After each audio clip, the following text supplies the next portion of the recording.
Subscribe कीजिए self अध्ययन गुरुजी channel को और रिंग आइकन को दबाइए लेटेस्ट अपडेट पीडीएफ को डाउनलोड करने के लिए इस वीडियो के डिस्क्रिप्शन लिंक पे क्लिक करें।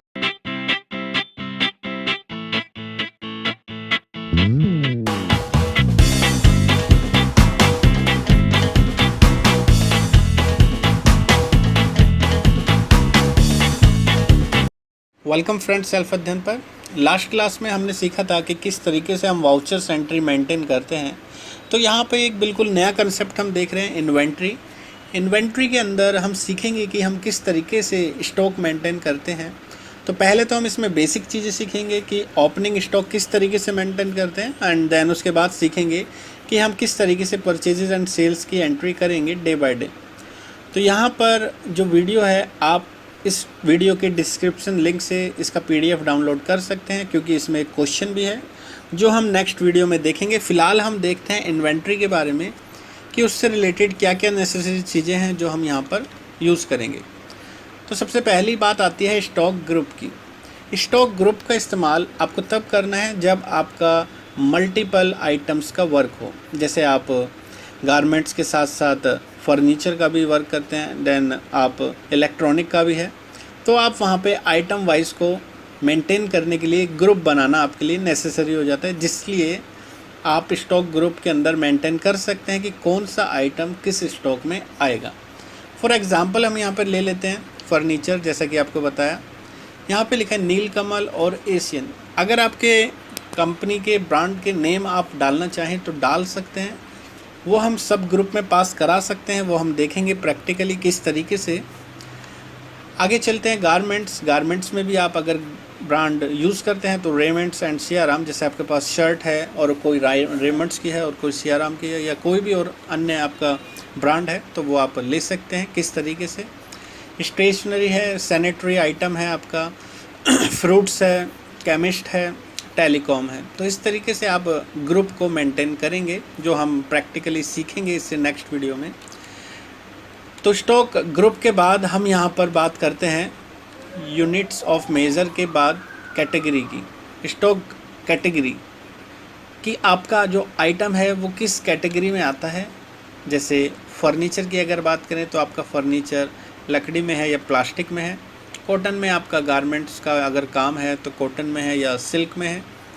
स्टेशनरी में अगर आप बात करें किसी प्रोडक्ट की, जैसे फॉर एग्ज़ाम्पल रजिस्टर, तो रजिस्टर रफ़ है या फेयर है। या सैनिटरी में आप बात करें सिल्वर या कॉपर, तो इस तरीके से आप यूज़ कर सकते हैं। सैनिटरी में मैंने गलत बताया, सैनिटरी में अलग चीज़ होती है। यहाँ पर सिल्वर और कॉपर आप यूज़ कर सकते हैं। इलेक्ट्रॉनिक में कि आपको वायर किस कॉपर में चाहिए, सिल्वर में या कॉपर में। यहाँ पर आप अलग अलग तरीके से कैटेगरी यूज़ कर सकते हैं। केमिस्ट में कैप्सूल और टैबलेट, और टेलीकॉम में बात करेंगे टच और कीपैड, क्योंकि प्रोडक्ट आपके टच में भी हो सकते हैं और कीपैड में भी हो सकते हैं। स्टॉक कैटेगरी के बाद जो चीज़ है वो है यूनिट्स ऑफ मेजर। आपका प्रोडक्ट आप किस तरीके से मेज़र करते हैं। फर्नीचर की अगर बात करें तो आपको 1 पीस, 2 पीस, 3 पीस, इस तरीके से आप स्टॉक मेंटेन करेंगे। गारमेंट्स में अगर आपका कपड़ा है तो किस तरीके से उसको मेज़र करेंगे, मीटर में। सैनिटरी, स्टेशनरी, किस तरीके से आप यूज़ करेंगे यूनिट्स ऑफ मेजर। यहाँ पर एग्जांपल दे रखे हैं, इसको आप यूज़ कर सकते हैं। उसके बाद है गोडाउन। गोडाउन एज पर आपका गोडाउन हो सकता है आप कहाँ स्टॉक को मेंटेन करते हैं, अपने मेन गोडाउन में लेते हैं या आपने अलग अलग गोडाउन यूज़ कर रखा है, तो आप यहाँ पर गोडाउन्स बना सकते हैं अलग अलग। देन फाइनली आपको डालना है स्टॉक आइटम। स्टॉक आइटम के अंदर हमें प्रोडक्ट का नाम लेना है। जैसे फर्नीचर हमने यहाँ पर स्टॉक ग्रुप लिया था, तो उससे रिलेटेड यहाँ पर चेयर एंड टेबल। अगर बात करें गारमेंट्स की, तो उसमें जो प्रोडक्ट होगा शर्ट एंड जीन्स। स्टेशनरी में होगा रजिस्टर, पेन। सैनिटरी में होगा टाइल्स या आपका वाटर टैप। फ्रूट्स में जो भी आपके ग्रेप्स, एप्पल, जिस तरीके का भी आपका बिज़नेस है आप उसको यूज़ कर सकते हैं। आप किस तरीके से आइटम मेंटेन कर सकते हैं। तो यहाँ पर ये सारे एग्जांपल्स के ज़रिए आप अपने बिज़नेस के अकॉर्डिंग अपना स्टॉक मेंटेन यहाँ पर कर सकते हैं। उसके बाद कुछ चीज़ें आपको ध्यान रखनी है। जैसे अगर आप इन्वेंट्री में कंपनी बनाते हैं तो 2 चीज़ें यहाँ पर इनविजिबल आपको दिखाई देंगी। आप उनको कैसे ऑन करेंगे। स्टॉक गोडाउन एक तो आपका बंद होता है, क्योंकि स्टॉक गोडाउन आपको मैनुअली खोलना पड़ता है वहाँ पर अगर आपको नीड है इस चीज़ की, और कैटेगरी, ये दोनों ऑप्शंस आपके ऑफ होते हैं। इसके लिए आपको F11 F2 करके वहाँ पर उस फीचर्स को यस करना पड़ता है, जिसके बाद ही आप देख सकते हैं स्टॉक गोडाउन और स्टॉक कैटेगरी इन्वेंट्री इन्फो के अंदर। उसके बाद स्टॉक आइटम सबसे आपको लास्ट में भरना है, जैसे आपको बताया प्रोसीजर वाइज कि आपको ग्रुप बनाना है, देन उसके बाद आपको कैटेगरी बनाना है, गोडाउन बनाना है, यूनिट्स ऑफ मेजर बनाना है, देन उसके बाद आपको लास्ट में स्टॉक आइटम बनाना है। क्योंकि स्टॉक आइटम के अंदर हम उसका ओपनिंग बैलेंस अगर है तो वो डालेंगे, जिसमें वो सारी चीज़ें पूछेगा कि किस ग्रुप से ये रिलेटेड है, किस यूनिट्स ऑफ मेजर में है, किस गोडाउन में है। तो इसलिए स्टॉक आइटम को सबसे आखिरी में हमें बनाना होता है।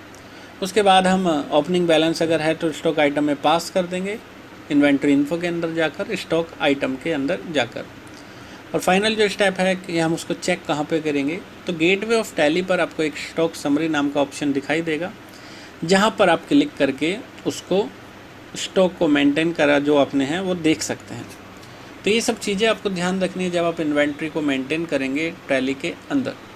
ये PDF आप डिस्क्रिप्शन के लिंक से भी डाउनलोड करके देख सकते हैं। और जो आप आगे की बात करते हैं प्रैक्टिकल क्वेश्चन की, तो यहाँ पे प्रैक्टिकल क्वेश्चन देख लेते हैं, जिसको हम नेक्स्ट वीडियो में सॉल्व करेंगे कि किस तरीके से हम स्टॉक मेंटेन करेंगे।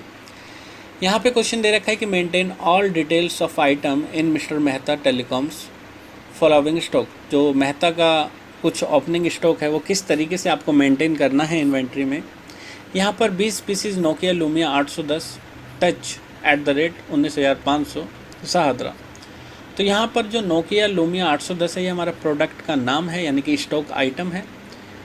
टच हमारा यहाँ पे कैटेगरी है और सहादरा ये हमारा गोडाउन है। यहाँ पे अगर पीसीस की बात हो रही है तो ये हमारा यूनिट्स ऑफ मेजर है। और नोकिया लूमिया यानी कि नोकिया जो है हमारा ब्रांड है, और जो ग्रुप बनेगा वो होगा टेलीकॉम का। तो पूरी ट्रांजैक्शन से आपको पांचों चीज़ें निकालनी हैं जो पीछे मैंने आपको क्लियर करा था। अगर आपको जिस चीज़ की नीड नहीं है, जैसे कैटेगरी की नीड नहीं है तो आप उसको यूज़ मत कीजिए, गोडाउन की नीड नहीं है तो आपको यूज़ मत कीजिए, लेकिन आप ग्रुप मेंटेन कर सकते हैं। उसके बाद यूनिट्स ऑफ मेजर तो आपको कंपलसरी है, और उसके बाद स्टॉक आइटम। नेक्स्ट जो एंट्री है सैमसंग गैलेक्सी J5, ये भी आपका प्रोडक्ट का नाम है। टच जैसे कि हमने पढ़ा है अभी पीछे कि वो कैटेगरी है मौजपुर, उसका गोडाउन है, और पीसीज यूनिट्स ऑफ मेजर है। इसी तरीके से नोकिया आशा में आपका प्रोडक्ट का नाम है, सैमसंग गैलेक्सी J7 आपका प्रोडक्ट का नाम है। तो यहाँ पर जो कैटेगरी की बात है वो है टच और कीपैड। गोडाउन की बात करें तो सहादरा और मौजपुर ये दो हमारे गोडाउन है। यूनिट्स ऑफ मेजर यहाँ पर कॉमन है पीसीज। कैटेगरी हमें मिल चुकी है और आइटम हमें मिल चुके हैं। ब्रांड यहाँ पर दो यूज़ हो रहे हैं, नोकिया और सैमसंग। तो किस तरीके से आपको ये प्रैक्टिकली करना है टैली में वो नेक्स्ट वीडियो में आपको बताया जाएगा। यहाँ पर नीचे लिखा है कि आप जब ये सभी एंट्री कर देंगे तो आपको क्या क्या चेक करना है। आपको चेक करना है टोटल अमाउंट ऑफ स्टॉक, कि हमारे पास कितने अमाउंट का स्टॉक अब है। ग्रुप वाइज किस तरीके से देखेंगे कि नोकिया के कितने प्रोडक्ट हैं हमारे पास और सैमसंग के कितने हैं, यानी कि अमाउंट बेस पे भी देख सकते हैं और आइटम बेस पे भी। उसके बाद हम चेक करना चाहें कि मौजपुर में कौन कौन से हमारे आइटम्स अवेलेबल हैं और सहादरा में कौन कौन से। अगर आप मेंटेन करेंगे सारी एंट्री गोडाउन वाइज तो आप गोडाउन वाइज चेक कर सकते हैं उसको। और अगर कैटेगरी वाइज भी मेंटेन करा है आपने तो कैटेगरी वाइज भी आप उसे देख सकते हैं कि हमारे पास टच के कौन कौन से फ़ोन हैं, उनके ब्रांड क्या क्या हैं और कितने स्टॉक अवेलेबल हैं। तो ये सब चीज़ें हम प्रैक्टिकली सीखेंगे नेक्स्ट वीडियो में। होपफुली आपको ये वीडियो क्लियर होगा। बाकी के अपडेशन के लिए जुड़े रहिए सेल्फ अध्ययन के साथ। Thank you.